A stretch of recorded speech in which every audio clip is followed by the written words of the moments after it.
Welcome to Vyoma IS Delhi. I am P. Ranjit. I have been teaching history for 15 years. अब ये साल समाप्त हो रहा है। इस पूरे साल में आपने देखा होगा कोरोना की छाया छाई रही और कोरोना की वजह से बहुत सारे ऐसे बिजनेस व्यापार ठप रहे। आपने देखा होगा दुनिया में क्या क्या नई नई चीज़ ऐसी बहुत सारी नई बातें हुई इस पूरे साल में जो कभी देखने को नहीं मिला था। जाते जाते भारत में कोरोना के अलावा एक और चीज़ परेशान कर रही है, वो है कृषक आंदोलन, किसानों का आंदोलन। कृषक आंदोलन में बहुत सारे ऐसे ऐसे नए नए तथ्य अवधारणाएं कि ये किसान आंदोलन बहुत लंबे समय से अभी आपने देखा 30-35 दिनों से चलता आ रहा है और काफ़ी सारे किसान यहाँ दिल्ली के आसपास जमा हैं। तो हम इस वीडियो में आज समझने का प्रयास करेंगे ये किसानों का आंदोलन क्यों है।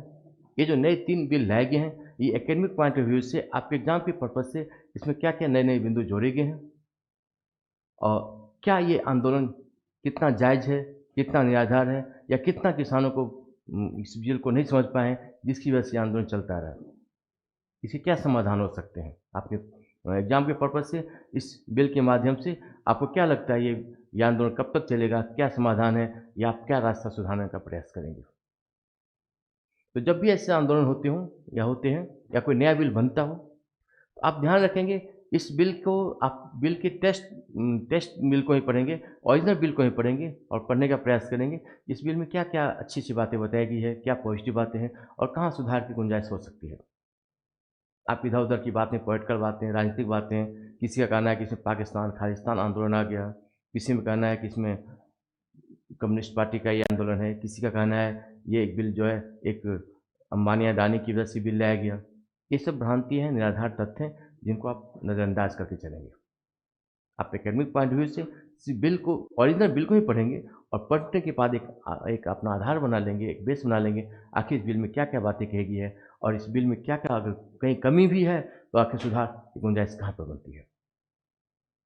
इसी बिल की हम चर्चा करेंगे ऐतिहासिक पॉइंट ऑफ व्यू से भी। इसमें पॉलिटिकल और इकोनॉमी की बातें भी शामिल है। हिस्ट्री, पॉलिटी, इकोनॉमिक्स तीनों की चर्चा इस बिल के माध्यम से कर सकते हैं हम और इस बिल को समझने का प्रयास करेंगे कि क्या ये बिल किसानों के लिए हित के लिए लाया गया या सरकार ने कोई चालाकी की है इस बिल को लाने की। इस बिल को लेकर सबसे पहली एक धारणा बनी है, ये बिल असंवैधानिक है, अनकॉन्स्टिट्यूशनल है। तो सबसे पहले हम इसी बिंदु को समझने का प्रयास करेंगे, फिर बाकी बिंदु पर चर्चा करेंगे इस बिल में क्या क्या प्रावधान है और कहाँ कहाँ सुधार की गुंजाइश हो सकती है। तो सबसे पहले हम ये देखेंगे कि क्या ये बिल असंवैधानिक है, संविधान के दायरे से बाहर है। जब इस तरह की चर्चा होती है तो हम संविधान के हिसाब से देखेंगे, संविधान के पॉइंट ऑफ व्यू से देखेंगे।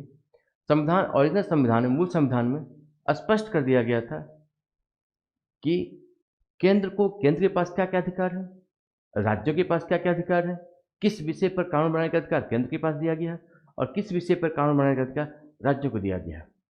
और कुछ ऐसे विषय हैं जिस विषय पर केंद्र और राज्य दोनों मिलकर संविधान बना सकते हैं। विवाद की कोई गुंजाइश ही नहीं थी। ये विषय केंद्र के हैं तो केंद्र कानून बना सकता है, विषय राज्य के हैं तो राज्य कानून बना सकती है और कुछ खास ऐसे बिंदु हैं, कुछ ऐसे विषय हैं जिस पर दोनों मिलकर कानून बना सकते हैं, वहाँ भी केंद्र का कानून माना जाएगा।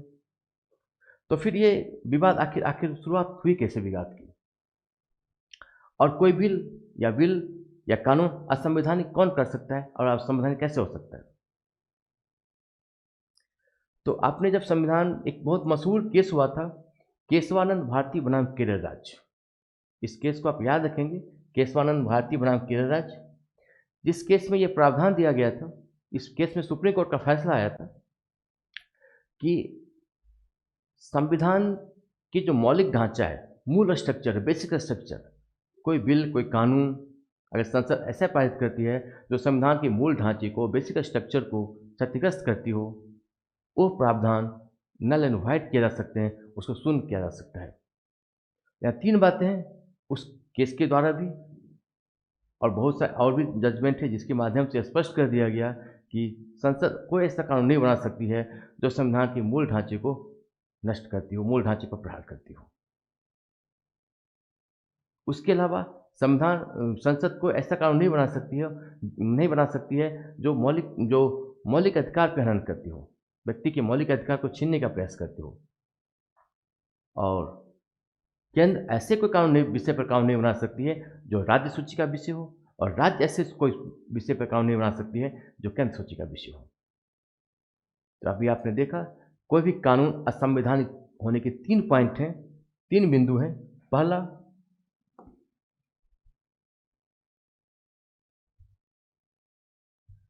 वो संविधान के बेसिक स्ट्रक्चर को छीन भिन्न करती हो और संविधान के मूल ढांचे पर प्रहार करती हो। दूसरा, वो संविधान के फंडामेंटल राइट पे प्रहार करती हो, मौलिक अधिकार पे को छीनने का प्रयास करती हो। और तीसरा,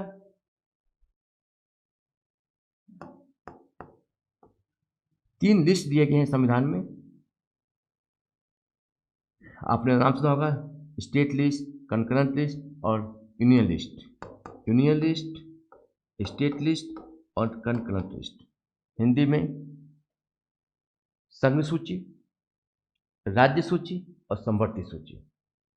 इसमें अगर कोई राज्य केंद्र की सूची पे कानून बनाती है या केंद्र कोई राज्य के विषय पे कानून बनाती है, वो कानून सुप्रीम कोर्ट के द्वारा नल एंड वाइड किए जा सकते हैं।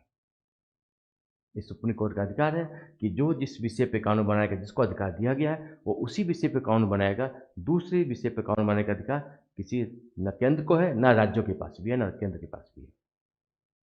तो कोई भी बिल, कोई भी कानून इसी 3 बिंदुओं पे null and void supreme court के द्वारा किया जा सकता है। ये इन 3 बिंदुओं पे, कहीं न कहीं इन 3 बिंदुओं पर वो हनन, 3 बिंदुओं को हनन करती है।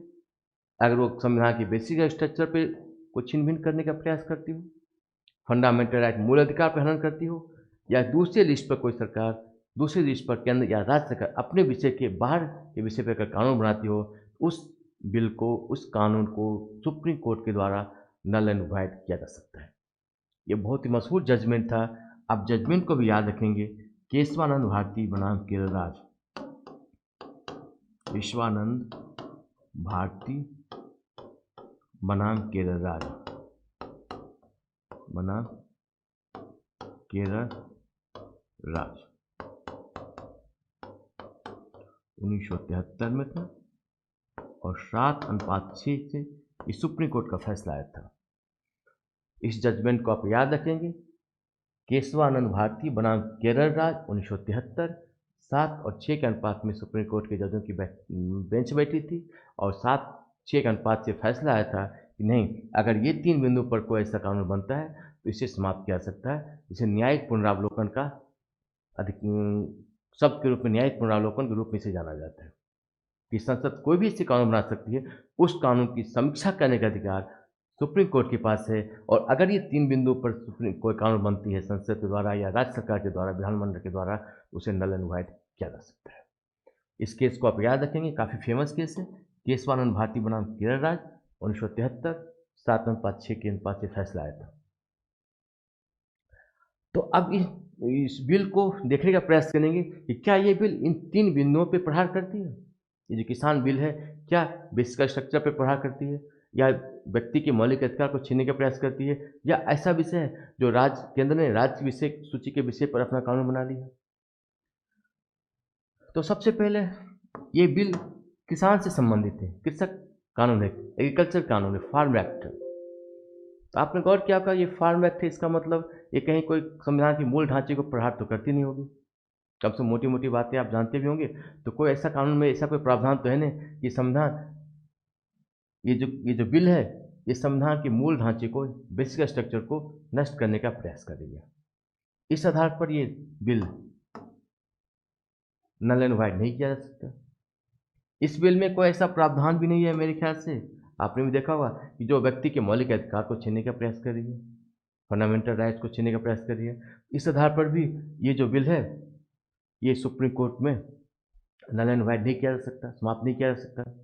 अब एक लास्ट पॉइंट बचा है, क्या ये बिल, केंद्र सरकार ने राज्य सूची के विषय को लेकर जो प्रावधान राज्य सूची का, स्टेट लिस्ट का है, उस विषय पे कानून बनाया है।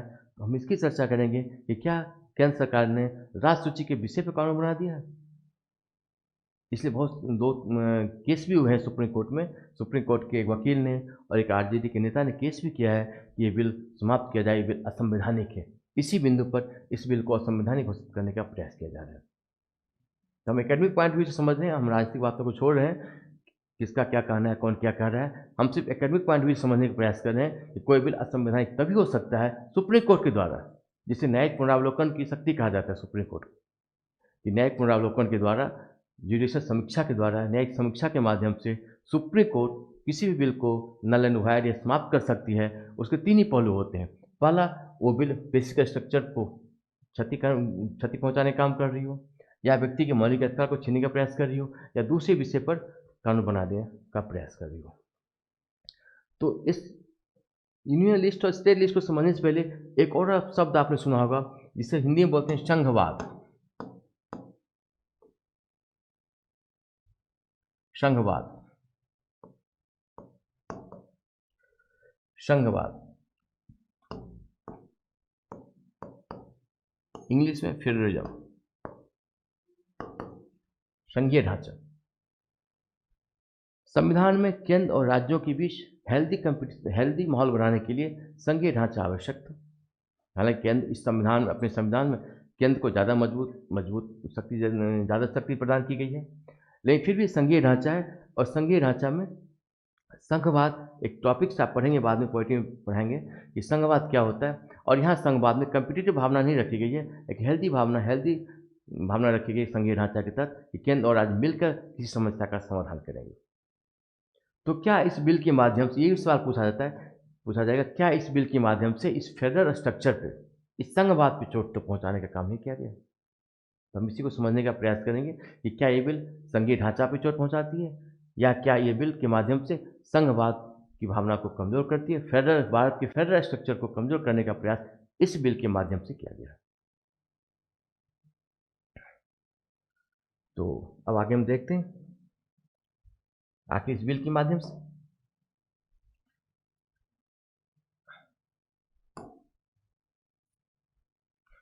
अब जब इस बिल की चर्चा करते हैं, ये बिल किसानों से संबंधित है, एग्रीकल्चर से संबंधित है। एग्रीकल्चर, ये एग्रीकल्चर लिखा हुआ है, एग्रीकल्चर से संबंधित है।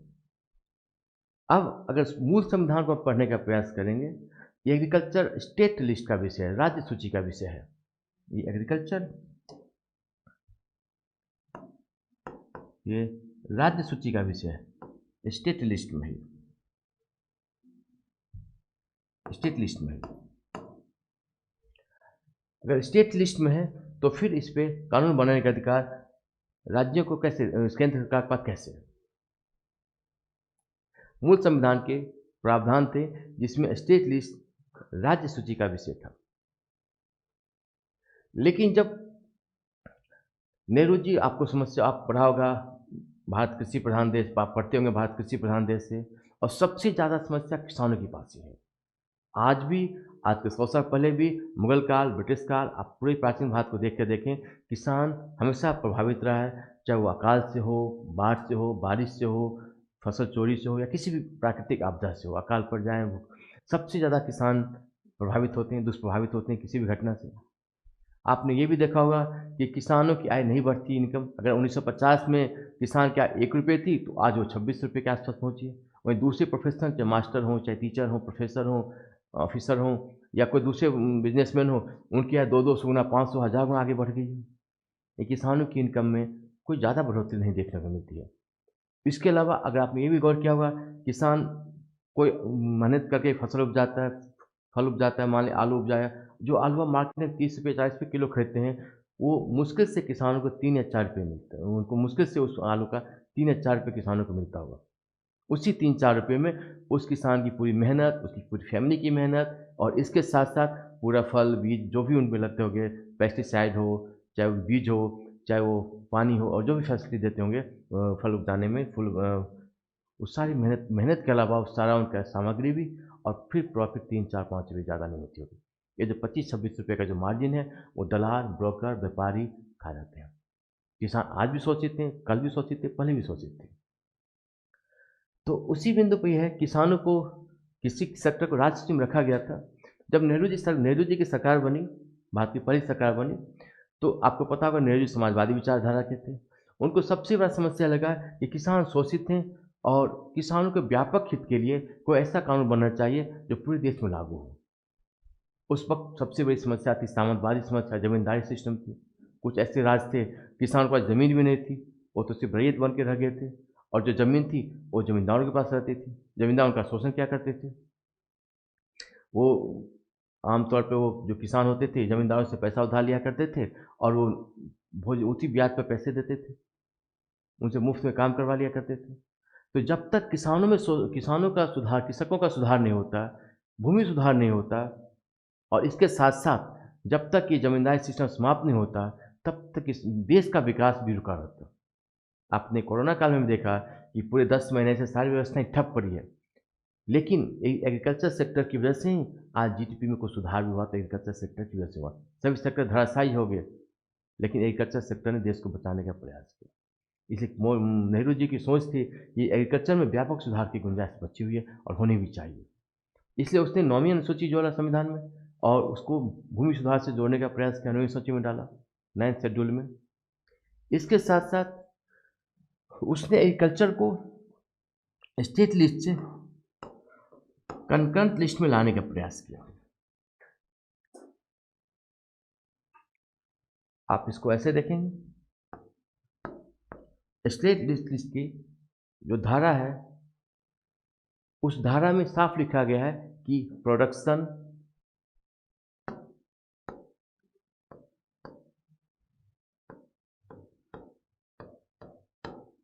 माने किसानों की जो प्रोडक्ट गुड्स है, मतलब सर्विसेज हैं, किसी से संबंधित जो गुड्स और सर्विसेज हैं, उसके प्रोडक्शन का, उसके डिस्ट्रीब्यूशन का, उसके वितरण का, ये सारा अधिकार स्टेट के पास होना चाहिए, स्टेट के पास होना हो। लेकिन इसी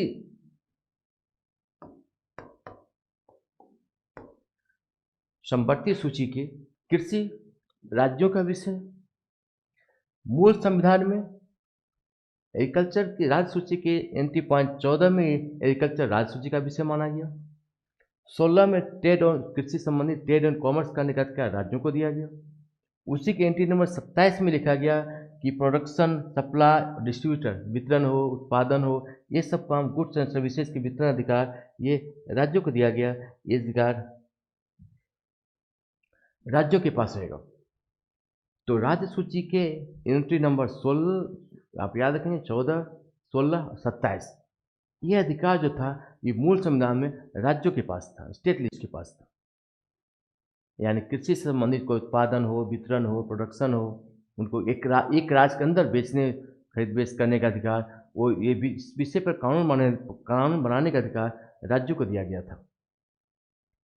लेकिन मैंने अभी बताया कि नेहरू जी को लगा कि नहीं, ये कृषि में सुधार की गुंजाइश है, किसानों का शोषण होता रहेगा, और बहुत सारे ऐसे राज्य हैं जहाँ पर किसानों की समस्या बहुत ज़्यादा गंभीर थी।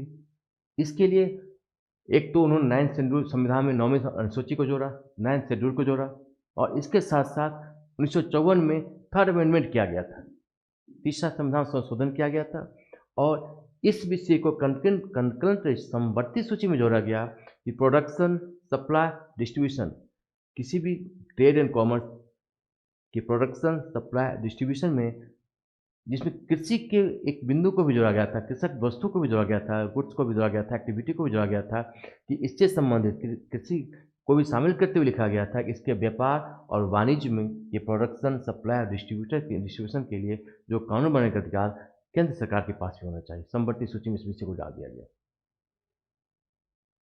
तो इस समझने की बड़ी बात है कि जो कृषि से संबंधित जो उत्पादन, वितरण, प्रोडक्शन का कानून पहले राज्यों के पास था, उसके बाद समवर्ती सूची में एक कानून बनाया गया, समवर्ती सूची में इस विषय को डाला गया कि कृषि से संबंधित विषय पर भी कानून बनाने का अधिकार, उत्पादन, वितरण और इसके वाणिज्य व्यापार को बढ़ाने के लिए जो संबंधित कानून बनेगा, इस समवर्ती सूची में डाला गया, और इस पर केंद्र सरकार को भी एक मॉडल कानून बनाने का, केंद्र सरकार को कानून बनाने का अधिकार है। और अगर ये जो कानून बनेगा, अब जो ये कानून बनेगा, ये समवर्ती सूची के अधीन ही कानून बनेगा। स्टेट अपने से कोई कानून नहीं बना सकता अगर वो कानून इस केंद्र के कानून से भिन्न रहता तो। मतलब केंद्र सरकार के पास भी ये कानून बनाने का अधिकार दिया गया। और मोदी जी की सरकार ने, इस सरकार ने इसी प्रावधान का यूज करते हुए इस कानून का ढांचा बनाया, जिससे असंवैधानिक होने का सवाल है। अगर विषय वस्तु के हिसाब से देखा जाए तो बीजेपी सरकार के पास, केंद्र सरकार के पास इस कानून को बनाने का अधिकार था, इसलिए इस आधार पॉइंट व्यू से, इस विषय वस्तु के आधार पर हम इस कानून को असंवैधानिक घोषित नहीं कर सकते, नहीं किया जा सकता है, सुप्रीम कोर्ट के द्वारा भी नहीं किया जा सकता, क्योंकि केंद्र सरकार के पास अधिकार था जो कि खुद कि व्यापार और वाणिज्य, जिसमें किसी भी एक सेक्टर के रूप में शामिल है, इसी कानून का फायदा उठाते हुए, इस कानून का यूज करते हुए, इसी धारा के तहत मोदी सरकार ने इस कानून का निर्माण किया। तो अगर विषय वस्तु को देखा जाए तो विषय वस्तु के आधार पर यह कानून अब संवैधानिक घोषित नहीं किया सकता। लेकिन अब जब आपने उस वक्त तो देखा होगा, सितंबर के महीने में ये कानून एक अध्यादेश के माध्यम से लाया गया था, फिर उसकी कानूनी अमली जमा पहनाया गया। केंद्र सरकार के पास, इस सरकार के पास लोकसभा में बहुमत थी, लेकिन राज्यसभा में उतनी बहुमत नहीं थी और ध्वनि मत से इसे पारित करवाया गया। अब विषय वस्तु को छोड़कर दूसरी तरफ हम आते हैं कि ये जो कानून है, सही मायने में अगर देखा जाए, ये एक गेम चेंजर कानून है। भारत के लाखों 70% आबादी किसान होते हैं, उस किसानों को ये प्रभावित करेगा। जैसे 1991 में उदारीकरण की नीति लाई गई, मनरेगा कानून लाया गया था, कुछ इसी तरह के कानून है जो बहुत ही व्यापक समीक्षा की मांग करता है और जिसके बहुत ही ज़्यादा पहलू हो सकते हैं। तो केंद्र सरकार की भी मंशा होनी चाहिए कि जब इतने बड़े विषय पर हम कानून बना, एक कोरोना का काल भी चल रहा है, जब हम इसे इतने बड़े विषय पर कानून बना रहे हैं, तो एक देश में व्यापक बातचीत होनी चाहिए थी। वो चाहे कृषि वैज्ञानिक से हो, सलाह लेनी चाहिए। इसके अलावा बहुत सारे जो किसान संगठन है, किसान नेता हैं, सामाजिक संगठन है, विपक्ष के नेताओं या जो बाकी जो दल होते हैं, पार्टी होते हैं या संगठन है, तो देश में एक व्यापक माहौल बना के, एक व्यापक समीक्षा के माध्यम से और व्यापक एक कन्वर्सेशन के बाद, संवाद के बाद इस कानून को बनाने का प्रयास करना चाहिए। बीजेपी, इस सरकार की मंशा सही है गलत है, ये बात की बात है, लेकिन जब आप इतने बड़े विषय वस्तु पर कानून बना रहे हैं तो एक बातचीत का माहौल बनाना चाहिए, सबसे सलाह लेनी चाहिए और उसके बाद ही कानून बनना चाहिए। लेकिन वो एक नैतिक आधार पर हम कर सकते हैं कि नैतिक आधार पर भले बीजेपी सरकार गलत हो सकती है, लेकिन कानूनन बीजेपी सरकार गलत नहीं है, क्योंकि कानून इसे अधिकार दिया गया है और कानूनन ये अधिकार का प्रयोग करके वो सरकार कानून बना सकती है। अब हम देखते हैं इस कानून में ऐसी क्या बात है जिसको लेकर इतनी नाराज़गी है या जिसको लेकर इतने सारे विवाद खड़े किए गए हैं। तो ये जो नया एक्ट बना है, इसमें तीन नए एक्ट बने हैं। जो पहला एक्ट है, उस एक्ट का नाम है the farmers produce trade and commerce promotion and facilitation act 2020। The farmers produce trade and commerce promotion and facilitation, facility देना, एक्ट 2020। अब इस एक्ट में ऐसे क्या क्या प्रावधान है, एकेडमिक पॉइंट व्यू से हम देखेंगे इस एक्ट में क्या क्या ऐसे प्रावधान है और ये प्रावधान कितने उचित हैं या कितने इसमें सुधार की आवश्यकता हो सकती है। तो सबसे पहला पॉइंट हमें है कि trade and commerce outside APMC. आपने इसमें दो बात है, एक एपीएमसी और एक एमएससी, जिसकी चर्चा हम आगे करेंगे, बाकी स्लाइड में करेंगे। लेकिन फिलहाल अभी आप समझ लीजिए कि अभी जो किसान अपने एग्रीकल्चर प्रोडक्ट को बेचते थे, वो एपीएमसी में जाकर उनको बेचना पड़ता था, जिसे बाजार समिति कहते हैं, कृषि समिति बोलते हैं, अलग राज्य में कुछ अलग नाम दिया गया है। तो उस एपीएमसी में उनको जाकर अपने कृषि प्रोडक्ट को बेचना पड़ता था। एपीएमसी से बाहर वो नहीं बेच सकते थे, जहाँ आढ़ती होते थे और उनको टैक्स देने पड़ते थे और वो सामान प्रोडक्ट वहाँ बेचते थे। ये भी एक अच्छा कानून था, अपने ज़माने में बनाया गया था कि एपीएमसी से बाहर आप नहीं बेच सकते थे।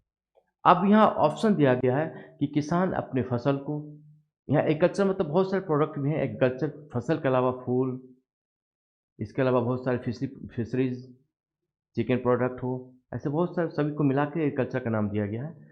तो उस प्रोडक्ट को वो एपीएमसी से बाहर कहीं भी जाके बेच सकते हैं। वो कोई फैक्ट्री हो सकती है वो कोई वेयर हाउस हो सकता है, वो कोई प्रोडक्शन हाउस हो सकता है, वो कोई एक ऐसी जगह हो सकती है जो प्राइवेट फर्म हो सकती है, प्राइवेट फर्म भी हो सकती है। इस जगह पे जाकर आप किसान अपने प्रोडक्ट को बेच सकते हैं। पहले ये बाध्यता थी कि वो एपीएमसी में अपने प्रोडक्ट को बेच सकते थे, लेकिन इस कानून के माध्यम से उनको एक मौका दिया, चॉइस दिया गया है। एपीएमसी हटाया नहीं गया है, इनको चॉइस दिया गया है कि आप वो किसी प्राइवेट फर्म को बेच सकते हैं, किसी प्रोडक्शन हाउस को बेचें, किसी वेयर हाउस को बेचें, किसी फैक्ट्री में बेचें, किसी किसी पर्सनल बिजनेसमैन को बेचें, उनकी जहाँ उनकी मर्जी जहाँ बेचने जाको। तो अब किसानों के पास एक चॉइस है कि एपीएमसी के दायरे से बाहर निकलकर वो पूरे देश में किसी भी कंपनी को बेच सकते हैं अपने प्रोडक्ट को। अगर किसी को एलोवेरा का जूस बनाना है, वो किसान के पास आएगा, फैक्ट्री है एलोवेरा की, तो एलोवेरा खरीद के ले जाएगा, अपना बेच सकता है। बिहार का, झारखंड का किसान अगर उसे बेंगलोर में किसी कोई मेडिकल प्लांट है, उसे कोई दवा के लिए कोई प्लांट चाहिए, वो वहाँ से खरीद के लेके बेंगलोर बेच सकता है जाकर। तो अब ये एक बाध्यता जो थी, एक प्रावधान जो था कि एपीएमसी में ही उन्हें बेचने पड़ते थे प्रोडक्ट, अपने एग्रीकल्चर प्रोडक्ट को, अब उस एग्रीकल्चर प्रोडक्ट को एपीएमसी से बाहर वो देश के किसी भी कोने में, कहीं भी, किसी प्राइवेट फर्म हो, किसी मेडिकल प्लांट में हो, कहीं भी जाकर, किसी भी जगह पर जाकर वो बेच सकते हैं। दूसरा प्रावधान इसके तहत वो एपीएमसी के बाहर, अपने राज्य के अंदर, राज्य के बाहर या देश के बाहर, कहीं भी जाकर अपने प्रोडक्ट को बेच सकते हैं।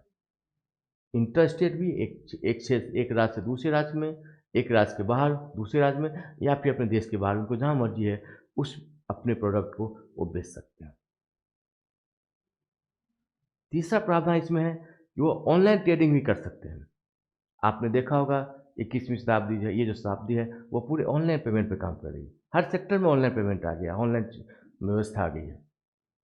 किसानों की जो नई जनरेशन है, उनके जो बच्चे हैं, वो भी अब ऑनलाइन ट्रेडिंग समझते हैं, जानते हैं। घर घर तक स्मार्टफोन आ गया, गांव गांव तक स्मार्टफोन पहुंच गया।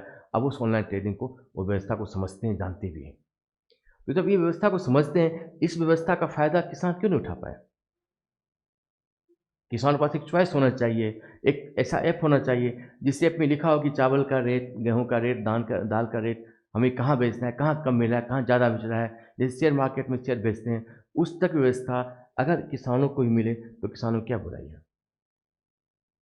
उनके पास इतनी आलू है, इस क्वालिटी के आलू है, इस आलू की कीमत किस देश में या किस जगह पर, किस शहर में ज़्यादा है, किस भाव में वहाँ आलू बिक रहा है, वो ऑनलाइन पेमेंट कर सकते हैं, ऑनलाइन मंगवा सकते हैं, ऑनलाइन भेज सकते हैं। इस एक्ट के माध्यम से ऑनलाइन ट्रेडिंग का भी एक मौका दिया गया है। आप ऑनलाइन ट्रेडिंग कर सकते हैं, और ऑनलाइन ट्रेडिंग को बढ़ावा देने का प्रयास किया गया। चौथी जो मुख्य बात है, किसानों को इसमें कर्ज से भी मुक्ति दी गई। इसमें कोई राज्य अलग से कोई टैक्स नहीं ले सकता है। आपने इतने का अनाज वहाँ बेचा, वहाँ का वहाँ बेचा, और इतने सारे टैक्स हो जाते हैं। एपीएमसी में उन्हें टैक्स देने पड़ते थे। अगर एपीएमसी में पढ़ाऊंगा डिटेल से, एपीएमसी में 2.5% आढ़ाती होते थे, जो बिचौलिए होते हैं, उनको टैक्स देने पड़ते हैं। उसके बाद एपीएमसी मार्केट में के लिए उनको 2-3% टैक्स देने पड़ते होंगे, तो 5-7% उनको टैक्स ही देने पड़ते थे। इस ट्रेडिंग में ये टैक्स, राज्य अलग से कोई टैक्स उन पर नहीं ले सकती। तो राज्यों को इस कृषि के कानून के माध्यम से कृषि प्रोडक्ट की खरीद बिक्री पर अलग से कोई टैक्स लेने का, बनाने का, रखने का, किसी भी तरह से, चाहे वो टैक्स हो, चाहे कोई किसी तरह का चार्जेज हो, फीस हो, किसी तरह का सेस, कोई सेस भी नहीं लगा सकती राज्य। सेस, फीस, टैक्स, ये सब राज्यों को लगाने का अधिकार यहाँ पे नहीं दिया गया। और जो चौथा पांचवा पॉइंट है, अगर किसान और जो प्राइवेट फर्म है, या जो प्राइवेट पार्टी से किसानों ने अपने अनाज को बेचा है, उस दोनों में अगर डिस्प्यूट हो जाए, कोई विवाद हो जाए, तो इस विवाद का निपटारा कौन करेगा? इस विवाद के निपटारा के लिए एक मैकेनिज्म बनाया गया है, डिस्प्यूट सेटलमेंट मैकेनिज्म।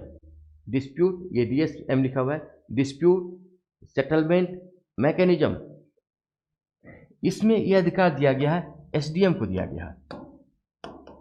SDM के पास, सब डिविजनल मजिस्ट्रेट के पास दिया गया। दोनों पार्टी सब डिविजनल मजिस्ट्रेट के पास आएंगी, और सब डिवीजन मजिस्ट्रेट एक एक बोर्ड के गठन करेगा। एक निपटारा बोर्ड होता है, कंसेशन बोर्ड, जहाँ पर सब डिवीजन के अधीन रहने वाले कोई अधिकारी हों, उस किसान की पार्टी से किसान के संबंध की पार्टी वाले कोई व्यक्ति हों, और वो जो जिसको बेचा गया उससे संबंधित कोई पार्टी हो।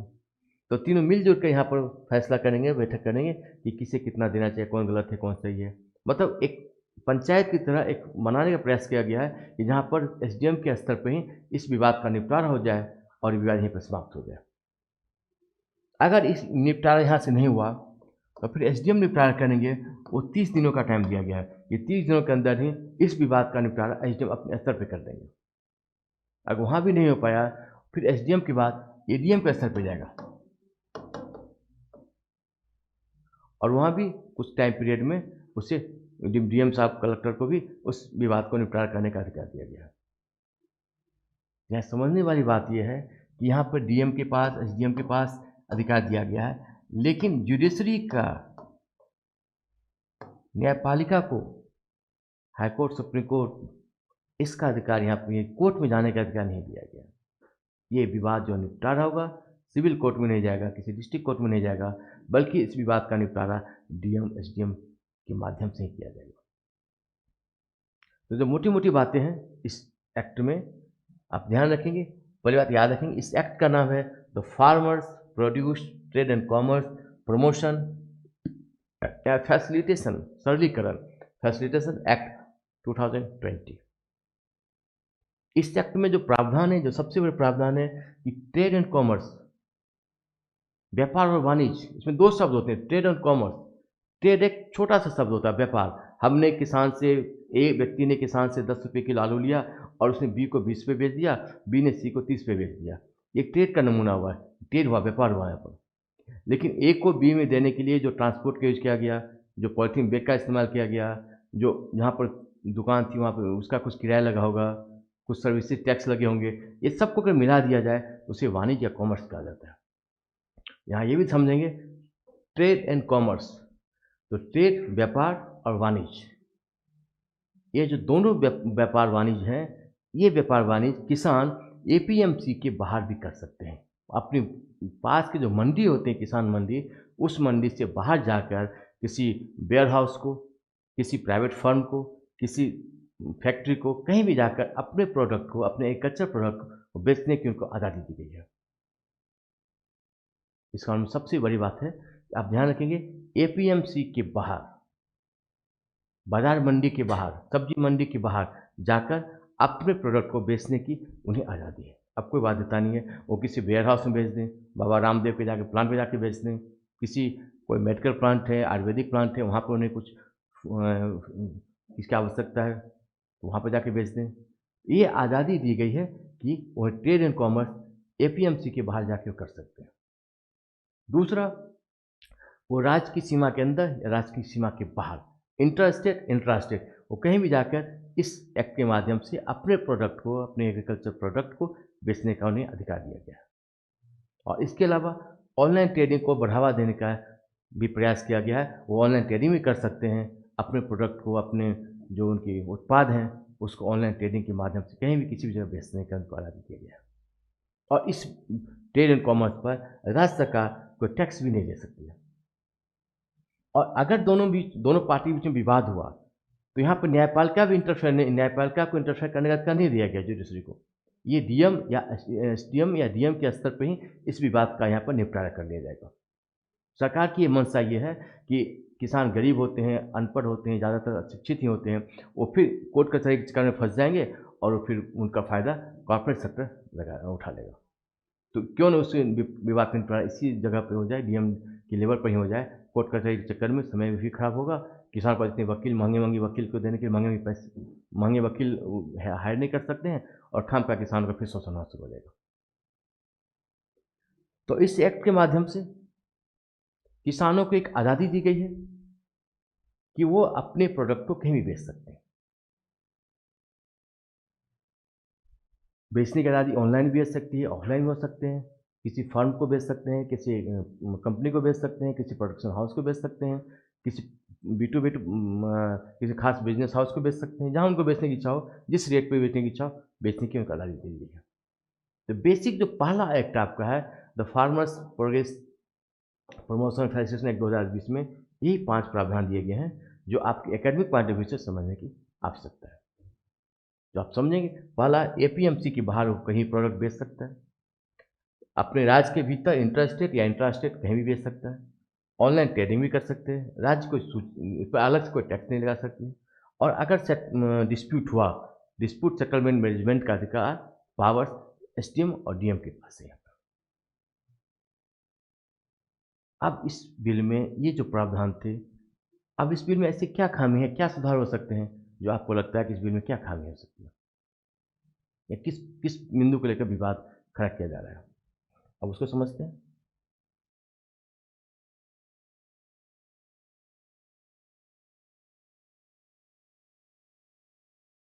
जो शिकायतें हैं, जो जो किसान आंदोलन कर रहे हैं, वो सबसे बड़ा आंदोलन इस बात पे कर रहे हैं कि वो उनकी एमएसपी समाप्त हो जाएगी,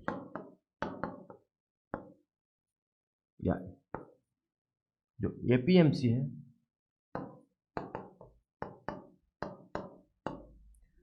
एपीएमसी किसानों को सुरक्षा देती थी कि अगर आपने धान गेहूँ मान लिया, आपको जितना खर्चा हुआ, अगर कोई कारपेट या कहीं आप नहीं बेच पाए तो सरकार मैं खरीदूंगा, आपको मैं कम से कम मैं गारंटी देता हूँ। वो फसल उपजाने से पहले सरकार की गारंटी होती थी एमएसपी कि ठीक है, कहीं नहीं बिकेगा तो कोई बात नहीं, मेरे पास आना, मैं इस भाव पर आपके धान गेहूँ वगैरह जो भी फसल है वो खरीद लूँगा। अब ध्यान रखेंगे, एमएसपी में 23 फसल होते थे, 22+1, 22 और एक गन्ना होता था, गन्ना पे माना जाता है। हालांकि एमएसपी पे खरीद 6% फसल की ही खरीद होती थी, बाकी 94% इधर उधर ही बिक जाते थे, लेकिन फिर भी किसानों के पास एक गारंटी होती थी, ठीक है कहीं नहीं बिका तो चलो सरकार के पास जाकर हम बेच सकते थे। अब किसानों को लगता है कि ये व्यवस्था कहीं ना कहीं खत्म हो जाएगी, उनके मन में एक शंका है कि एमएसपी खत्म हो जाएगी और कॉर्पोरेट सेक्टर मेरा कहीं वो मेरी वो न कर ले, इसका नाजायज फायदा न उठा ले। एक तो सबसे बड़ी शंका है जिसे सरकार को दूर करने का प्रयास करना चाहिए कि एमएसपी खत्म नहीं होगी, एमएसपी रहेगी, या एमएसपी के संदर्भ में सरकार को किसानों को भरोसा दिलाना पड़ेगा कि एमएसपी है वो मिलती रहेगी, एमएसपी को खतरा नहीं है। आप देख लीजिए, अगर अगर मेडिकल सेक्टर की बात करें, आज कितने बड़े बड़े हॉस्पिटल हैं, स्पेशलिस्ट डॉक्टर होते हैं, महंगे महंगे इलाज महंगे हो गए, लेकिन आज भी गरीब किसानों का या गरीब आदमी का भरोसा गवर्नमेंट हॉस्पिटल में होते हैं, सरकारी हॉस्पिटल में होते हैं। उनको भरोसा है कि कहीं हम अपोलो या बड़े बड़े हॉस्पिटल में नहीं जा सकते हैं, लेकिन इस हॉस्पिटल में मेरा इलाज हो जाएगा। आज भी आप एम्स में, सफदरजंग में या दूसरी जगह पर जाके देखेंगे, वहाँ भीड़ लगी रहती है।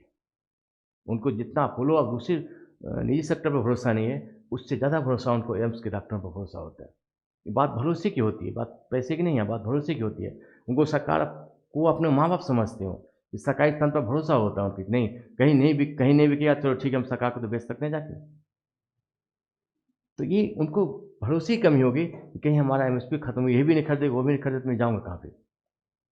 एक तो उनको एमएसपी पे खतरा दिख रहा है कि कम से कम कॉर्पोरेट सेक्टर तो खरीदे ठीक है, नहीं खरीदे तो कम से कम सरकार तो खरीदेगी वो।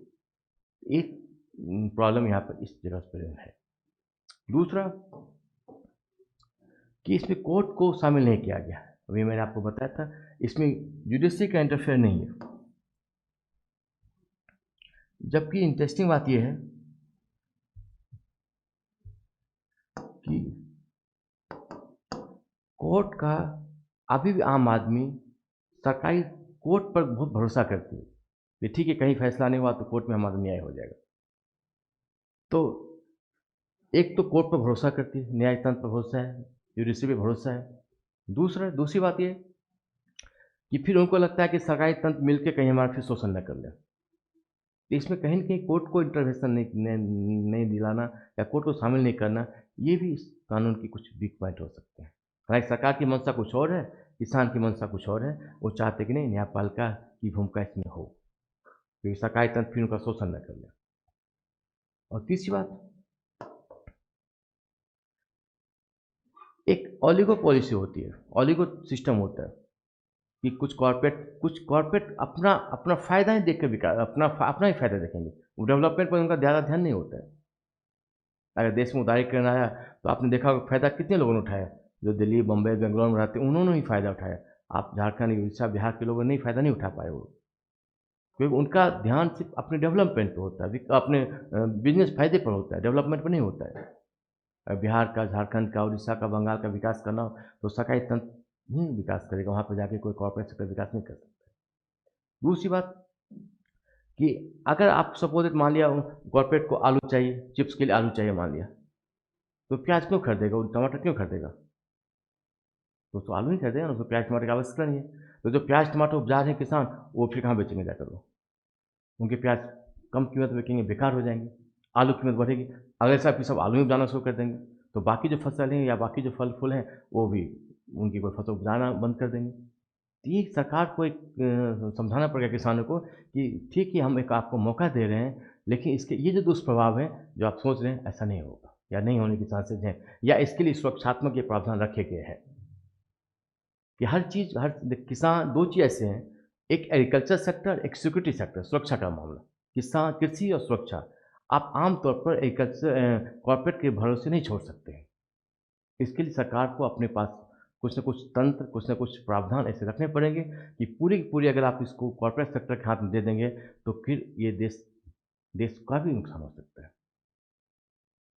तो ये समस्या किसानों की भी उठा रहे हैं कि कहीं अगर कॉर्पोरेट सेक्टर कहीं हमारा शोषण न कर ले, उस शोषण के बचने के लिए आपने क्या प्रावधान बनाए या सरकार क्या कहती है, ये एक है कि कॉर्पोरेट उनका शोषण न करें, सरकार उनको कोई गारंटी दे, कोई सिक्योरिटी दे, कोई ऐसा कुछ तंत्र बनाए जिसमें वो कॉर्पोरेटर के हाथों का शिकार न हो जाए। चौथी बात चौथी बात ये भी हो सकती है कि कॉर्पोरेटर या जो बिजनेस हाउसेज हैं या जो उनका प्रोडक्ट खरीदेंगे, वो कुछ खास लोग मिलकर उनके सारे प्रोडक्ट को खरीद लेंगे और वो उनको वो मुआवजा या वो पैसा नहीं मिलेगा जो उनको मिलने चाहिए थे। इसका अर्थ ये हो गया कि एपीएमसी से हटकर एक मगरमच्छ से हटकर दूसरे मगरमच्छ में फँस गए फिर वो। तो सरकार को यहाँ ये भी देखना पड़ेगा कि कोई ऐसा तंत्र डेवलप नहीं होगा, जिसको अर्थतंत्र बोलते हैं, जो कि किसानों की फसल का दुरुपयोग करे, किसानों का मिसयूज करे मतलब। इसके अलावा एक पॉइंट और यहाँ पे कि कहीं न कहीं किसानों के मन में ये शंका है कि हमारा एमएसपी चला गया, हम कोर्ट में भी नहीं जा सकते हैं, है ना?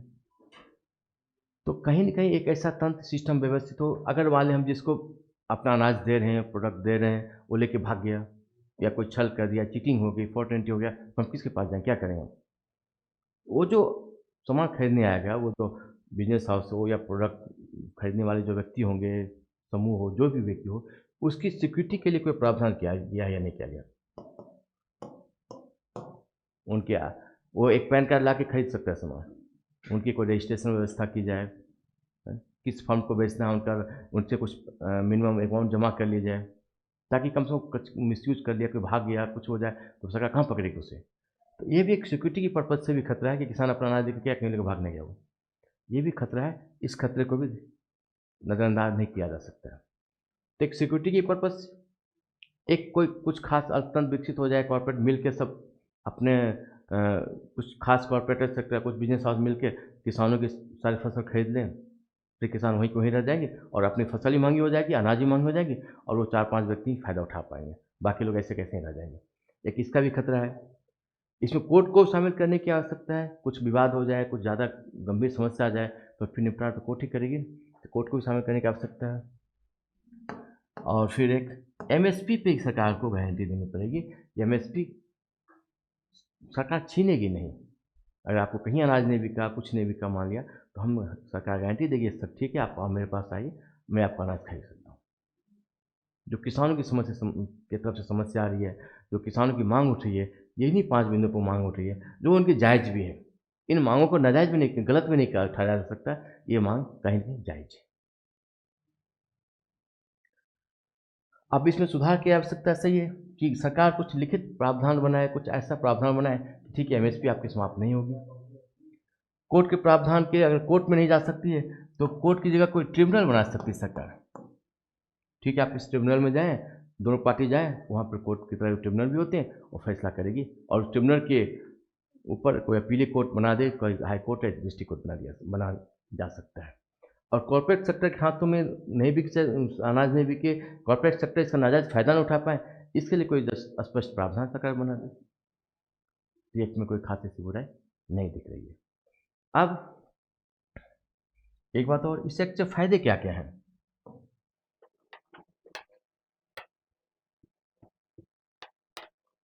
इस एक्ट से सबसे बड़ा फ़ायदा है कि एग्रीकल्चर सेक्टर में अब आप एक ग्लोबल चैलेंज आ गया, एक ग्लोबल चुनौती है। अब आप अनाज, अब सिर्फ धान, गेहूँ, अनाज, खाद्यान्न के ऊपर जो अनाज उपजाकर इस देश का, पूरे देश का विकास नहीं कर सकते। सभी सेक्टर आगे बढ़ गए, लेकिन किसान आज वहीं की वहीं रह गए। ये किसानों की समस्या तभी सॉल्व होगी जब इसमें कहीं न कहीं पैसे वाले आएँ, कॉर्पोरेट सेक्टर आएँ, ताकि वो अपने अनाज, उनमें 2 बातें आएँगी। अगर वो सेक्टर आता है तो 2 बातें आएँगी। एक, यहाँ पैसा आएगा, जो बहुत बड़ी समस्या किसानों के पास होती है। वो कर्ज़ लेकर खेती करते रहते हैं। दूसरा, खेती में विविधता आएगी। आज किसान सिर्फ खाद्यान्न की फसल उपजाते हैं। वो गेहूँ, चावल, अनाज, दाल इसी में लगे रहते हैं। जबकि उन्हें पता होना चाहिए कि बहुत से एलोवेरा बिक सकते हैं, नकदी फसल की उपज कर सकते हैं, जो इसकी डिमांड अमेरिका, कनाडा, चीन वगैरह इधर दूसरे कंट्री में हो, वो बेच कर ज़्यादा से ज़्यादा पैसा कमा सकते हैं। तो डाइवर्सिफ़ाई हो सकता है। हमें क्या-क्या सामान और ज़्यादा बेचने हैं, क्या-क्या प्रोडक्ट, क्या-क्या अनाज उपजाने हैं। सिर्फ धान, गेहूँ पे लगे रहेंगे तो फिर देश का विकास बहुत ज़्यादा नहीं हो पाएगा, आपका भी विकास नहीं हो पाएगा। इसके साथ टेक्निकल डेवलप, तकनीकी आएगी। अगर कॉर्पोरेट वहाँ पैसा लगा रहा है तो उसको पता होगा कि इस ज़मीन पर किसकी फसल करें, किसको क्या-क्या पेस्टिसाइड दें, या क्या इसमें किस चीज़ के लिए मिट्टी उर्वर, ज़्यादा उर्वर है, किसकी फसल ज़्यादा की जा सकती है, किससे ज़्यादा हम फ़ायदा उठा सकते हैं। तो कहें कि टेक्निकल एडवांसमेंट भी आज तक किसानों को नहीं मिला है। इस बिल के माध्यम से, कॉर्पोरेट के आने की वजह से, कहीं न कहीं किसानों को टेक्निकली फ़ायदा भी मिलेगा। इस पर रिसर्च किया जा सकता है, वो रिसर्च को बढ़ावा देंगे। तो तकनीकी बढ़ावा, रिसर्च को बढ़ावा, पैसा आना, किसानों की फसल में विविधता आना, और अंततः इसका फ़ायदा कहीं न कहीं हम ग्लोबल मार्केट में उठा सकते हैं। ग्लोबल मार्केट में उठा सकते हैं। अगर आज किसान एपीएमसी में 20 रुपए किलो अनाज बेच रहा है, चावल बेच रहा है, धान बेच रहा है, तो कहीं न कहीं कॉर्पोरेट उसे 200 रुपए दिला सकता है। क्यों? दूसरे फसल के माध्यम से, क्योंकि वो ग्लोबल मार्केट में उसकी कीमत महँगी बिकेगी। और किसानों की सबसे बड़ी समस्या है, किसान आज तक वो खाद्यान्न की फसल ही उपजा रहे हैं। वो धान, गेहूँ, दाल इसी में वो लगे हुए हैं, जिसका उनको बहुत ज़्यादा फ़ायदा नहीं मिलता है। इसके अलावा उनके पास वो शिक्षित भी नहीं होते हैं, बहुत कम शिक्षित होते हैं। टेक्निकली विकास, उसमें रिसर्च, ये सब वो ज़्यादा नहीं कर पा रहे हैं। तो कॉर्पोरेट के आने से, पैसा आने की वजह से, पैसे के साथ ये भी व्यवस्था भी आएगी। टेक्निकली एडवांस होंगे किसान। इसके साथ-साथ रिसर्च ज़्यादा अच्छे से कर सकते हैं। रिसर्च वर्क भी ज़्यादा बनेगा, और कहीं न कहीं इस सब का फ़ायदा हमें, किसानों को, इस देश में तो माल बेचने से बेचने, दूसरे देश में बेचने में भी हम एक किसान को ग्लोबल मार्केट में पहुँचा सकते हैं। तो कुछ खामियाँ थी जो हमने बताया, 3-4 खामियाँ थी। उस खामियों को दूर करके, किसानों की समस्या को दूर करके, और उनके, किसानों के मन में जो भ्रांतियाँ हैं उसको निराधार करके, दूर करके, इस बिल को, ये बिल अच्छी बिल है, कोई बिल में खास कमी नहीं है। इसे एक प्रोग्रेसिव कदम मानते हुए इस बिल का सपोर्ट करना चाहिए। जिस तरह जब आपने देखा था हरित क्रांति, ग्रीन रेवोल्यूशन आई थी, तो उसका फ़ायदा पंजाब ने उठाया, हरियाणा ने उठाया, पश्चिमी यूपी के किसानों ने उठाया। आज वो कहाँ से कहाँ पहुँच गई। उसी तरह एक रिवॉल्यूशन है, क्रांति है, कहीं न कहीं इसका फ़ायदा किसानों को अवश्य मिलेगा। तो एकेडमिक पॉइंट ऑफ व्यू से आप इतने ध्यान रखेंगे, इस बिल की जो बाकी राजनीतिक बिंदु हैं, पहले उनको हम छूने का प्रयास नहीं किए। जो एक मोटा-मोटी आम आदमी को समझने की बात थी, वो मैंने आपको बता दी। अब अगले वीडियो में मैं दूसरी 3 और कानून, 2-3 कानून हैं इसमें, एक कानून की मैं चर्चा करी, 2 कानून की चर्चा हम अगले वीडियो में करेंगे।